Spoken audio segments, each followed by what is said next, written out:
Doctor দেখেন না আমার কি হয়েছে। না তো মারাত্মক রকমের শরীর খারাপ হয়েছে। না না, ভেঙে পড়বেন না, আমার কাছে এসেছেন, ঠিকঠাক সময়ে এসেছেন। আচ্ছা, আমার কি হয়েছে ডক্টর? আপনার অ্যাকচুয়ালি সর্দি কাশি হয়েছে, হাঁচি সমেত। ভেঙে পড়ার কিছু নেই, ঠিকঠাক সময়ে এসেছেন। আমি 1 বস্তা মতো ওষুধ লিখে দিচ্ছি, বাজে হাতের লেখায় আপনি নিচে চলে যাবেন সিঁড়ির থেকে। বাম দিকের যে দোকানটা, খুব ভালো ওষুধ দোকান। খুব ভালো ভালো ওষুধ থাকে না, কিন্তু এগুলো থাকে, কারণ আমি লিখে দিই তো। বলবেন যে আমি পাঠিয়েছি।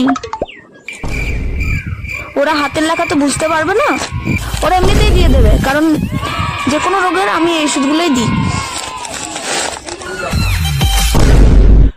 ডক্টর ডান দিকের ওষুধ